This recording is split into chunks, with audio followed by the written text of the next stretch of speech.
સર્વે વૈષ્ણવોને મારા જય શ્રી કૃષ્ણ. આપ સર્વેનું મારી ચેનલ હસુ પટેલમાં સ્વાગત છે. આજના સત્સંગમાં આપણે સાંભળીશું શ્રી મહાપ્રભુજીના 84 બેઠકજીના ચરિત્રમાંથી બેઠકજી 70, શ્રી ગોધરાના બેઠકજીનું ચરિત્ર.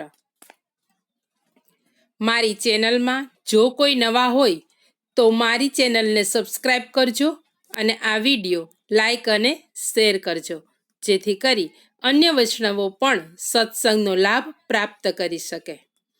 આજના સત્સંગમાં સાંભળીએ બેઠકજી 70, શ્રી ગોધરાના બેઠકજીનું ચરિત્ર. વડોદરા, આણંદ અને દાહોદ વચ્ચે ગોધરા નામનું રેલવે સ્ટેશન આવેલું છે. રેલવે અને બસ દ્વારા ત્યાં જઈ શકાય છે. અહીં બસ સ્ટેન્ડ પાસે જ શ્રી મહાપ્રભુજીના વિશાળ ભવ્ય બેઠકજી આવેલા છે.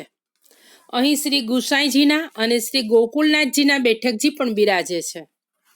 શ્રી ગોકુલનાથજીના અનન્ય સેવક શ્રી મોટાભાઈજી, જેમણે પુષ્ટિ શિક્ષા નામનું સુંદર લાંબુ ધોળ રચ્યું છે, તેમનું સ્થાન પણ અહીં આવેલું છે. અહીં શ્રી ગોકુલનાથજી ઠાકોરજીનું મંદિર પણ છે. ગોધરાનું સ્મરણ કરીએ એટલે વૈષ્ણવો અહીં વસેલા શ્રી મહાપ્રભુજી અને શ્રી ગુસાઈજીના ઘણા સેવકોનું પણ સ્મરણ થઈ આવે છે. શ્રી મહાપ્રભુજીના અનન્ય સેવક રાણા વ્યાસજી ગોધરાના વતની હતા. તેમના ઘરમાં જ શ્રી મહાપ્રભુજી આજે પણ બિરાજે છે. શ્રી ગુસાઈજીના કૃપાપાત્ર સેવક શ્રી નાગજીભાઈ પણ ગોધરાના વાસી હતા. તેમના ઘરમાં શ્રી ગુસાઈજી અને શ્રી ગોકુલનાથજી બિરાજે છે. શ્રી ગુસાઈજીના સેવક પટવારીની દીકરી અને પટેલનો દીકરો જે પ્રેત થયા હતા અને જેમનો શ્રી ગુસાઈજીએ ઉદ્ધાર કર્યો હતો, તેમનું સ્થાન પણ અહીં છે. આ સ્થાન આજે લગભગ નામશેષ થઈ ગયું છે. અહીં શ્રી મહાપ્રભુજી કેવી રીતે પધાર્યા અને કેવું અલૌકિક ચરિત્ર પ્રગટ કર્યું તે હવે આપણે જોઈએ. આપ શ્રી પોતાના સેવક રાણા વ્યાસની વિનંતીથી ગોધરા પધાર્યા હતા. રાણા વ્યાસ ખૂબ વિદ્વાન હતા. તેમણે વેદાંગનો અભ્યાસ કર્યો હતો. દક્ષિણ અને પૂર્વના પ્રદેશમાં જઈ અન્ય વિદ્વાનો સાથે શાસ્ત્રાર્થ કરી તેમણે વિજય મેળવ્યો હતો. પોતે એક મહાન પંડિત હોવાનું તેમને ખૂબ જ અભિમાન હતું. તેથી તેમણે વિચાર કર્યો કે કાશી જઈને ત્યાંના પંડિતોને ન હરાવવું ત્યાં સુધી મારો વિજય અધૂરો છે. તેથી તેઓ કાશી આવ્યા અને ત્યાં વિદ્વત સભામાં શાસ્ત્રાર્થ કર્યો. આ શાસ્ત્રાર્થમાં તેમનો કરુણ રીતે પરાજય થયો. તેમના અભિમાની હૃદયને તેથી ભારે ધક્કો લાગ્યો અને તેમણે વિચાર કર્યો કે મારે હવે કોઈને મારું મોઢું કેવી રીતે બતાવવું, માટે ગંગાજીમાં પડી હું આપઘાત કરું. આમ વિચાર કરીને તેઓ ગંગા કિનારે આવી અને બેઠા. હૃદયમાં પરાજયનું ભારે દુઃખ હતું. તે વખતે શ્રી મહાપ્રભુજી પણ કૃષ્ણદાસ મેઘનને સાથે લઈ અને સંધ્યાવંદન કરવા ગંગાજીના કિનારે પધાર્યા હતા. કૃષ્ણદાસ મેઘને સાહજિક રીતે શ્રી મહાપ્રભુજીને પ્રશ્ન કર્યો કે કૃપાનાથ, કોઈ જીવ આપઘાત કરીને ગંગાજીમાં ડૂબી મરે તો તેને મોક્ષ પ્રાપ્ત થાય? આપે આજ્ઞા કરી કે આપઘાત કરનાર જીવને ગંગાજી પણ મોક્ષ આપી શકતા નથી. તેને 7 જન્મ લેવા પડે છે અને 7 જન્મમાં આપઘાત કરવો પડે છે. તેથી તેનું આજીવન અને પરજીવન બંને બગડે છે. આપઘાત કરનારનો કદી ઉદ્ધાર થતો નથી. આ વચનો બાજુમાં બેઠેલા રાણા વ્યાસે પણ સાંભળ્યા. તેમણે મનોમન વિચાર કર્યો કે મને પ્રભુએ જ બચાવ્યો છે. આ તો સાક્ષાત ઈશ્વર છે, માટે હું તેમના શરણે જાઉં.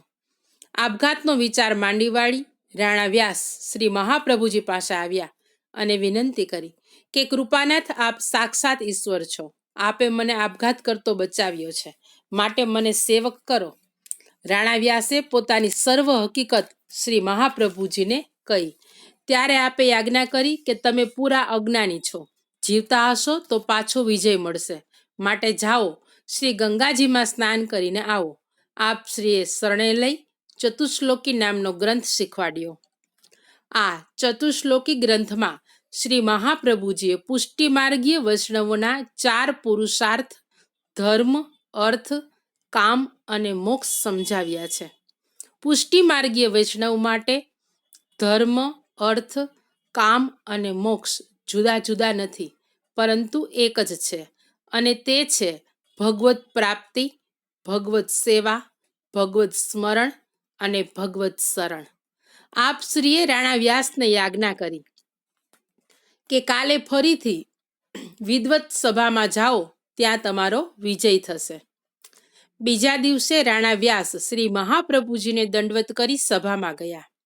તેમને જોઈ બધા પંડિતોએ તેમની હાંસી કરી, પરંતુ રાણા વ્યાસ તો સભામાં બેસી શાસ્ત્રાર્થ કરવા લાગ્યા.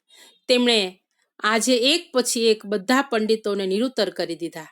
વિજય પ્રાપ્ત કરી શ્રી મહાપ્રભુજી પાસે આવી દંડવત કરી અને વિનંતી કરી કે કૃપાનાથ, આપની કૃપાથી મને વિજય મળ્યો છે. હવે આપ મને ભગવત સ્વરૂપ પધરાવી આપો તો હું સેવા કરું. શ્રી મહાપ્રભુજીએ તેમને શ્રી બાલકૃષ્ણલાલજીનું સ્વરૂપ પધરાવી આપ્યું. રાણા વ્યાસે શ્રી મહાપ્રભુજીને પોતાના વતન ગોધરામાં પધારવા વિનંતી કરી. તેઓ ગોધરા પાછા આવ્યા અને ખૂબ પ્રેમથી શ્રી બાલકૃષ્ણલાલજીની સેવા કરવા લાગ્યા. રાણા વ્યાસની વિનંતીથી શ્રી મહાપ્રભુજી ગોધરા પધાર્યા અને રાણા વ્યાસના ઘરમાં બિરાજી તેમની સેવા અંગીકાર કરી. અહીં આપ શ્રીએ શ્રીમદ ભાગવત સપ્તાહ પારાયણ કર્યું. રાણા વ્યાસની વિનંતીથી આપ શ્રીએ વેણુગીતના શ્રી સુબોધિનીજીનું રસપાન કરાવ્યું. 3 દિવસ અને 3 રાત્રિ પસાર થઈ ગઈ. સૌ રસમય બની ગયા. કોઈને તેનું ભાન પણ રહ્યું નહીં. આવો રસાનુભવ કરાવી શ્રી મહાપ્રભુજી ત્યાંથી આગળ વધ્યા. કાળક્રમે દેશ આઝાદ થયો ત્યારે તોફાનમાં ગોધરામાં ભયંકર આગ લાગેલી. તેમાં શ્રી મહાપ્રભુજીના બેઠકજી વાળો આખો વિસ્તાર બળીને ખાખ થઈ ગયો. આ બેઠકજીનું સ્થાન પણ આગમાં લુપ્ત થઈ ગયું. તે વિસ્તાર નવેસરથી વસ્યો ત્યારે બેઠકજીનું સ્થાન રાજમાર્ગમાં આવતું હોવાથી ત્યાં 60 ફૂટનો વિશાળ રસ્તો બન્યો. બેઠકજીનું સ્થાન ફરી મેળવવા માટે ખૂબ પ્રયત્નો કર્યા. અંતે રસ્તાની બરોબર વચ્ચે આવેલ આ સ્થાન આપવામાં આવ્યું અને ત્યાં બેઠકજીનું ફરીથી નવનિર્માણ થયું. અહીં શ્રી મહાપ્રભુજીના બેઠકજી ભોંયતળિયે બિરાજવાને બદલે પહેલે માળે બિરાજે છે. સર્વ બેઠકજીઓમાં આ રીતે આ જ બેઠકજી વિશિષ્ટ સ્વરૂપે પહેલા માળે બિરાજે છે. બાજુમાં જ વૈષ્ણવોને ઉતરવા માટે શ્રી વલ્લભનિવાસ નામનું સ્થાન આવેલું છે. આવા શ્રી ગોધરાના બેઠકજીએ આપણે શ્રી મહાપ્રભુજીને પૂર્ણ પ્રેમે દંડવત કરી આગળ વધીશું. શ્રી ગોધરાના બેઠકજીમાં બિરાજતા શ્રી વલ્લભને આપણા સૌના પૂર્ણ પ્રેમે સાષ્ટાંગ દંડવત પ્રણામ પહોંચે. વૈષ્ણવો, આજના સત્સંગને અહીં વિરામ આપીશું. શ્રી વલ્લભાધીશ કી જય. સર્વે વૈષ્ણવોને મારા જય શ્રી કૃષ્ણ.